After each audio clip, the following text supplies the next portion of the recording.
నమస్కారం అందరికి. ఇప్పుడు మనం ఇంటర్మీడియట్ ఫస్ట్ ఇయర్ వాళ్ళకి ఇంగ్లీష్ లో ఫస్ట్ యూనిట్ అంటే పోయట్రీలో మనకి ఫస్ట్ యూనిట్ కీప్ గోయింగ్ అనే పోయం ఉంది. సో కీప్ గోయింగ్ అనే పోయం మనకి ఎవరు రాశారంటే ఎడ్గర్ ఆల్బర్ట్ గెస్ట్ అనే పర్సన్ రాశారు, ఈ పోయట్ రాశారు. సో ఇప్పుడు మనకి అతని గురించి ఏదైతే ఇంట్రడక్షన్ ఉందో అది చూద్దాము.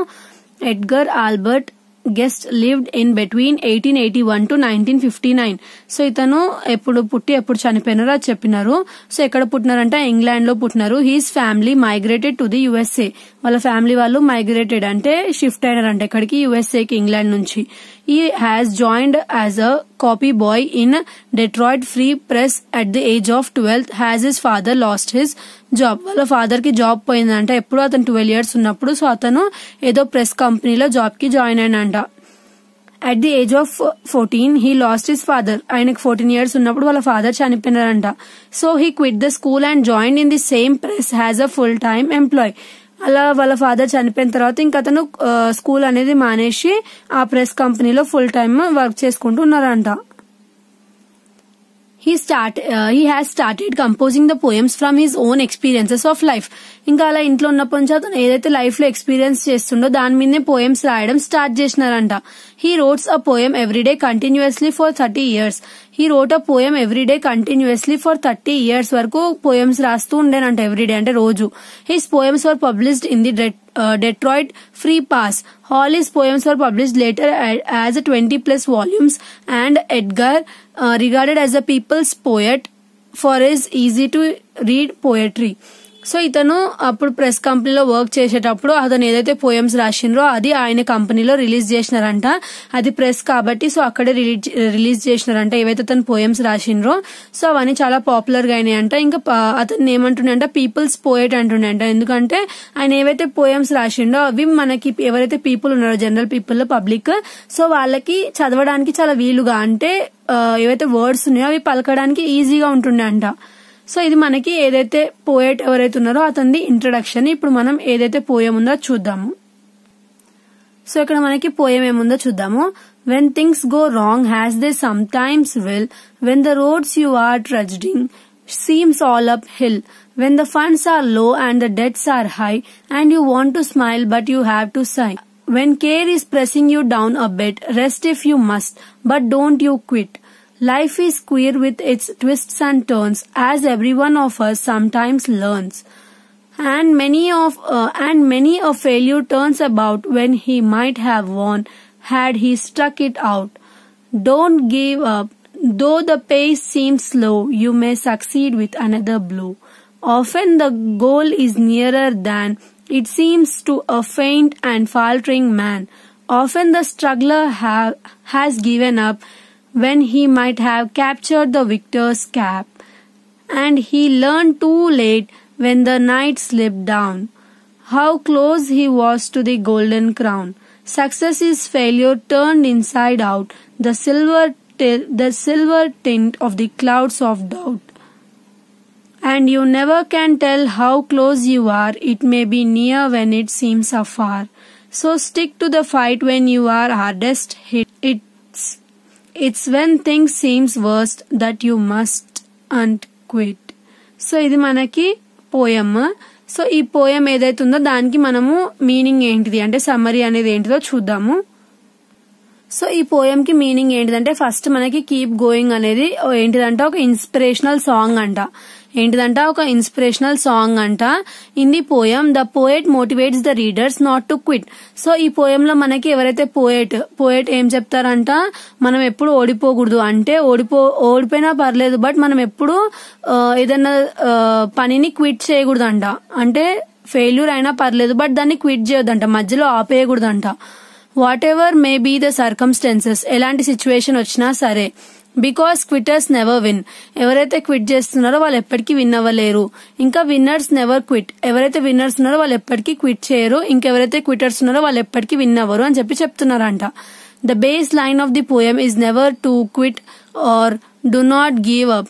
సో ఇక్కడ మనకి ఏం చెప్తున్నారు, ఏదైతే ఈ పోయం లో ఏదైతే కీప్ గోయింగ్ అనేది ఉందో దేని గురించి చెప్తుందంట, నెవర్ టు క్విట్, అంటే మనం ఎప్పుడు ఆగిపోకూడదు, అంటే ఏదైనా పనిని ఆపేయకూడదు అంట మధ్యలో. ఇంకా డు నాట్ గివ్ అప్, మనం ఎప్పుడు గివ్ అప్ ఇచ్చేయొద్దు అంటే ఏదైనా వర్క్ మీద మనం పని చేసేటప్పుడు. The poet opens his poem with the enumeration of the future difficulties in score and warns that the path is not a flower bed. It is very థానీ.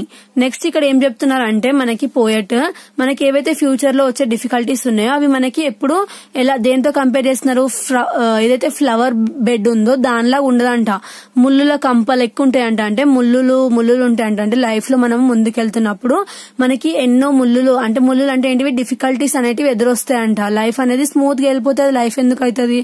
So మధ్యలో ఏమన్నా కొన్ని problems అన్నా డిఫికల్టీస్ అన్నా ఇలాంటి అన్న హార్డ్ సిచ్యువేషన్స్ వస్తాయి.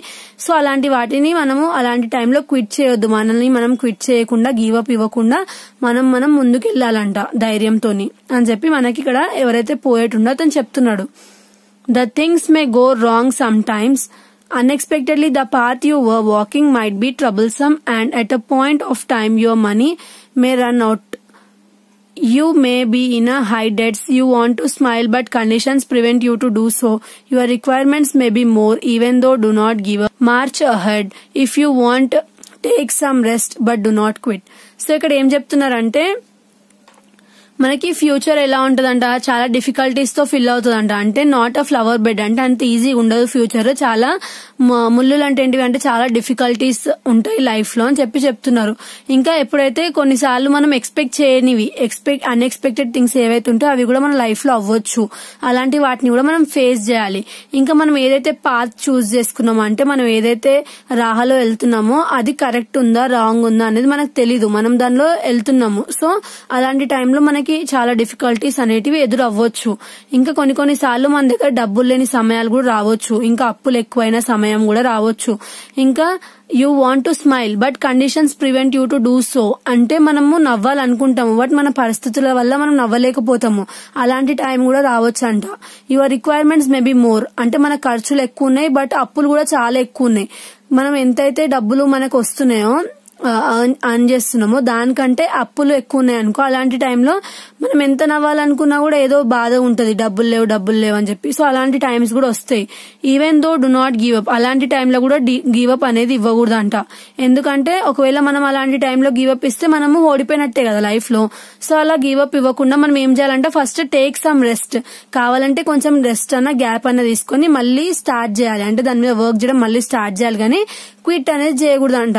So ఇక్కడ మనకి ఏం చెప్తున్నారంటే ఎవరైతే పోయట్ ఉన్నారో అతను మనం లైఫ్ లో ముందుకు వెళ్తున్న కొద్దీ మనకి చాలా డిఫికల్టీస్ రావచ్చు, కొన్నిసార్లు మన దగ్గర డబ్బులు ఉండొచ్చు ఉండకపోవచ్చు, ఇంకా ఏవైతే అప్పులు ఉన్నాయో అవి చాలా హై అయిపోవచ్చు, మన దగ్గర డబ్బులు ఉండకపోవచ్చు. మనం ఎంత నవ్వాలనుకున్నా కూడా మన పరిస్థితులు మనం నవ్వలేకుండా చేసినా కూడా మనం ఏం చేయాలంట, క్విట్ చేయొద్దంట. మనం కావాలంటే కొంచెం రెస్ట్ తీసుకొని మళ్ళీ లెగాలి, గానీ క్విట్ అనేది చేయొద్దు లైఫ్ లో అని చెప్తున్నారు.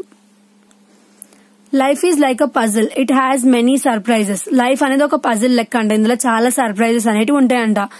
Every one of us will experience at some point of time. ఎప్పుడో ఒకసారి మనకు తెలుస్తుందంట మన లైఫ్ లో ఏదో ఒక పాయింట్ లో ఆ సర్ప్రైజ్ ఏంటిదని, గాడ్ ఇచ్చే surprise.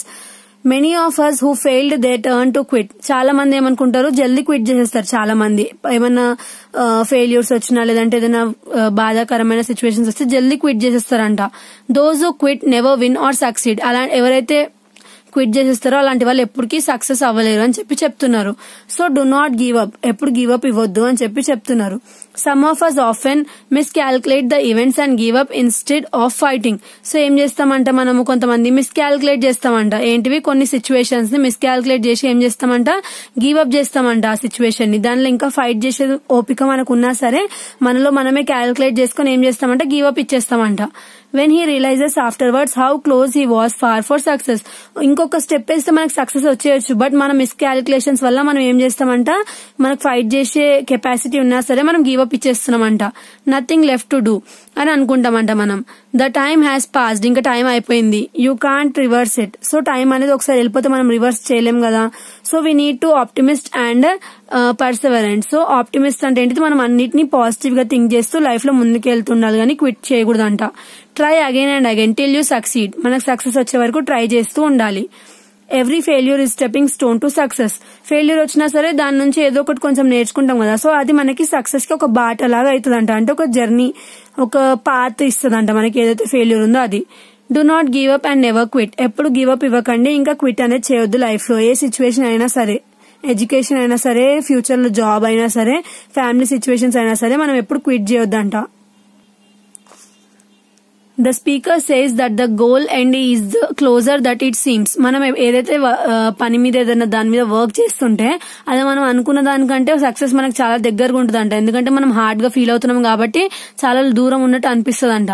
Especially in times on who is passing through a very difficult phase of life. So ఎవరైతే డిఫికల్ట్ ఫేజ్ ఆఫ్ లైఫ్ ఏదైతే ఉందో అతనికి, అంటే ఇప్పుడు మనం చాలా కష్ట సమయాలు ఉన్నాం అనుకోండి, వాళ్ళకి త్వరలోనే మంచి ఏవైతే మంచి ఆనందకరమైన సంతోషాలు ఉన్న లైఫ్ అనేది తొందరలోనే వస్తుందంట అలాంటి వాళ్ళకి. Is already faint and faltering with no energy to fight or struggle. So అలా కష్టాలు ఉన్న వాళ్ళకి ఏంటిదంటే వాళ్ళు ముందే చాలా అన్ని అనుభవించి ఇంకా వాళ్ళు ఫైట్ చేయలేరు, ఇంకా వాళ్ళు అలసిపోయిన అన్ని కష్టాలు అనుభవించి వాళ్ళు అలసిపోయి ఉంటారు కదా. సో అలాంటి టైంలో వాళ్ళకి కంపల్సరీగా వాళ్ళకి సంతోషం అనేది వస్తుందంట. At this phase of life a struggler is usually opt to give up. So అలా అన్ని కష్టాలు వచ్చినప్పుడు కొంతమంది ఏమో గివ్ అప్ ఇచ్చేస్తారు, కొంతమంది ఏమో ఫైట్ చేస్తారంట. If he has continued his struggle or hard work persistently he would have succeeded or captured the victory cup. ఒకవేళ అతను అలాంటి కష్ట సమయాలు వచ్చినా కూడా అతను గివ్ అప్ ఇవ్వకుండా ఆ స్ట్రగుల్ ని ఫైట్ చేస్తే అతను కంపల్సరీగా విక్టరీ అనేది దొరుకుతుందంట. The poet compares success metaphorically with the golden crown. Success ni dento పోలుస్తున్నారంట, ఒక బంగారు కిరీటంతో పోలుస్తున్నారంట.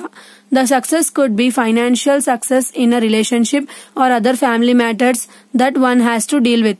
So success అనేది ఎందులో ఫైనాన్షియల్ సిచ్యువేషన్ అయినా సరే, రిలేషన్షిప్ లో అయినా సరే, ఫ్యామిలీ మ్యాటర్స్ లో అయినా సరే, ఎందులో అన్నా సరే. ఇప్పుడు ఆయన ఏం చెప్తుండే, 3 సిచ్యువేషన్స్ లో ఎందులో అయినా సరే మనం గివ్ అప్ ఇవ్వద్దు, క్విట్ చేయొద్దంట. ఏం చేయాలంటే దాంతో ఫైట్ చేయాలంటే ఎలాంటి సిచ్యువేషన్ వచ్చినా సరే.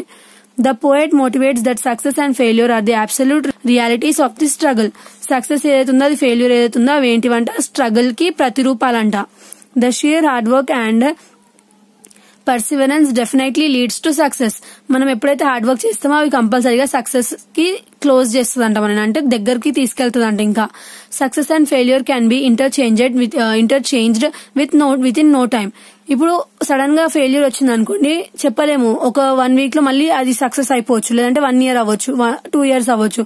బట్ చిన్న టైంలో అంటే కొద్దిపాటి సమయంలో ఆ సక్సెస్ ఏదైతే ఫెయిల్యూర్ ఉందో అది సక్సెస్ గా మారిపోవచ్చు అంట. However, we must be persistent in time and hardships. Endurance and tenacity will lead us towards success. So yet give up not. So ఏమంటున్నారు, ఏదైతే మనకి ఇప్పుడు ఫెయిల్యూర్ వచ్చింది చెప్పలేం, కొన్ని డేస్ తర్వాత ఆ ఫెయిల్యూర్ ఏదైతుందో అది సక్సెస్ గా మారొచ్చు అంట. సో ఎప్పుడైతే మనకి ఫెయిల్యూర్ వచ్చిందో దాన్ని గివ్ అప్ చేయొద్దంట, దాని మీద ఫైట్ చేస్తే మనకి కంపల్సరీగా సక్సెస్ అనేది వస్తుందంట. సో ఈ పోయం ఏదైతుందో దాని మెయిన్ ఏమేంటిది, మనకి ఎప్పుడు గివ్ అప్ చేయొద్దు అని చెప్పి మనకి చెప్పడానికి మనకి ఇక్కడ ఏమంటున్నారు, పోయట్ కీప్ గోయింగ్ అని చెప్పి మనకి పోయం అనేది రాస్తున్నారు. సో నెక్స్ట్ వీడియోలో నెక్స్ట్ పోయం చూద్దాము. Thanks for watching. ఏమైనా డౌట్స్ ఉంటే కామెంట్ చేయండి.